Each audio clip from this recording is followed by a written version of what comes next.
Hello, this is Acquired Fields, and today I'm going to do another installment in my What's Been Spinning series. Anyways, it's the weather's cooling down, and hope summer was good for everyone. And let's get going. Here's some of the stuff I've been spinning as of late. This is a French band, Aggressor, and this is the 2 CD set The Arrival, which contains their first 2 full-length studio albums on 1 CD, Never Ending Destiny, which was released in 1990, and Towards Beyond, which came out in 1992. Never Ending Destiny is a death thrash hybrid album, and Towards Beyond is more on the death metal side of things. And of the two, I prefer Never Ending Destiny. Anyways, this was a reissue that just came out last month. These albums were out of print for years on the CD format. If I recall correctly, Never Ending Destiny and Towards Beyond did receive vinyl reissues for not too long before the CD reissues came out.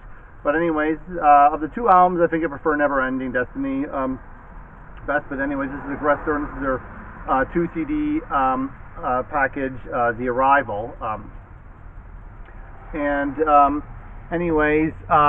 That's one of the technically 2 of the albums I'm spinning to. That's the first I'm discussing here. The first 2 technically, since it's 2 albums and a 2 CD set. Anyways, this is Laceration, and this is their full-length debut, Demise. Now, Laceration started as more of a death thrash hybrid band, and in the 2000s, comparable to Demolition Hammer, and in 2021 they finally put out a full-length debut.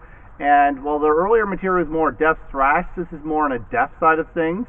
And really strong full-length debut album, and I think it'll probably make my top 10 of 2021 when I film that video at some point toward the start of next year.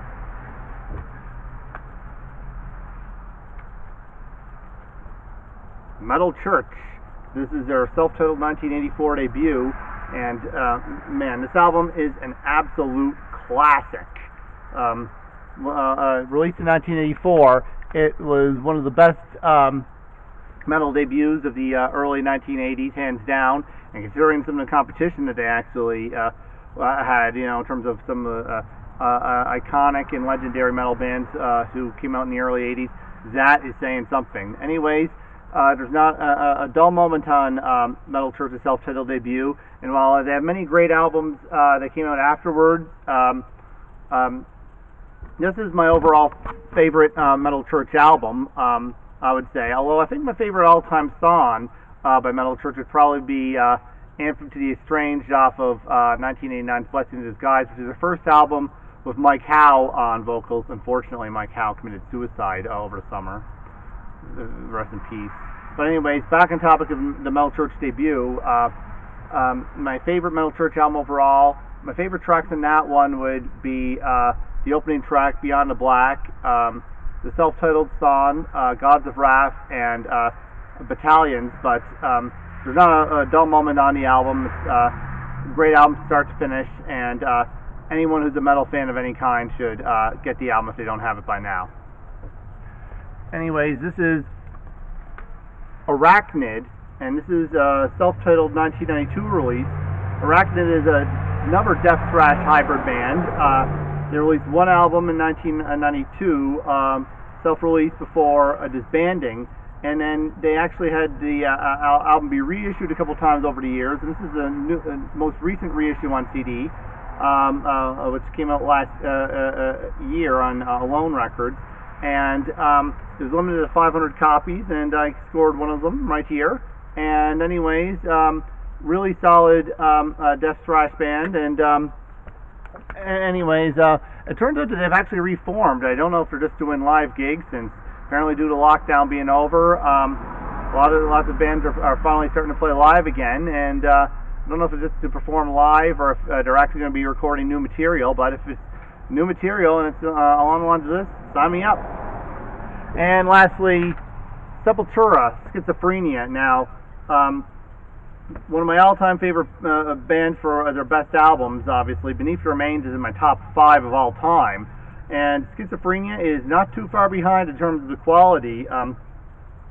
It's a very underrated album. In the thrash era, people usually discuss Beneath the Remains and Arise, but I actually think Schizophrenia is just slightly better than Arise. I mean, barely, but I mean, still, it's incredibly close in terms of the quality. Anyways, my favorite tracks from Schizophrenia would have to be From the Past Comes the Storms, Inquisition Symphony, Escape to the Void, and Screams Behind the Shadows. But the whole album is great. Those are just some of the albums that I have been spinning as of late. Anyways, I would like to say thank you very much for watching this video. This is Required Field signing off. Thank you very much for watching, and goodbye.